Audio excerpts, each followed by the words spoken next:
Le 7 juin 1935 paraissait dans l'Action française la critique de François Vineuil consacrée au film Folie bergère, texte intégral. On avait convoqué à Hollywood M. Marcel Achard. On lui avait donné pour vedette M. Maurice Chevalier. On annonçait à l'univers un spectacle monstre.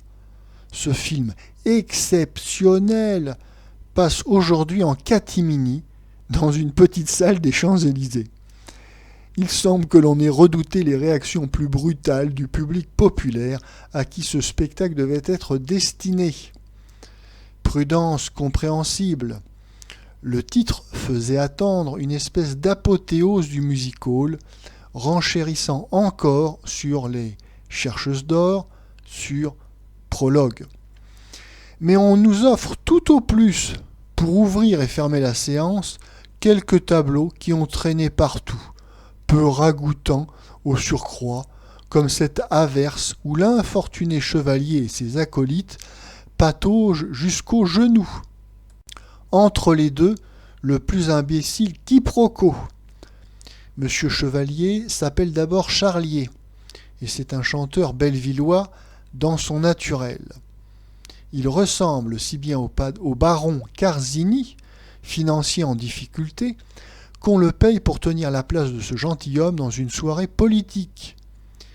Le baron revient, juge plaisant de prolonger la substitution devant la baronne.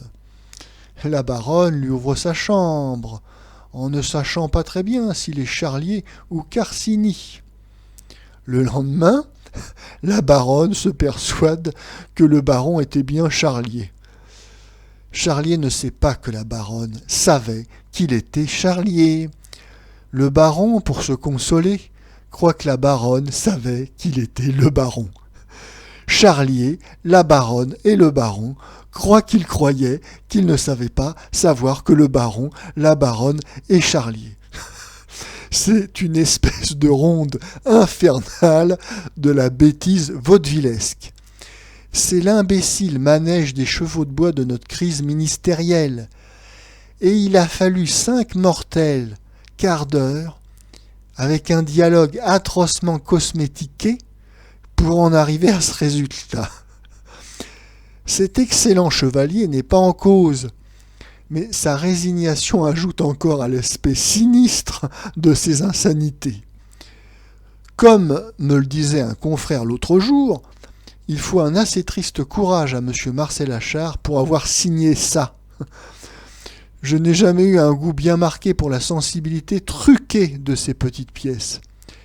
Mais l'auteur de Jean de la Lune vaut certainement mieux que d'aussi dégradantes besognes.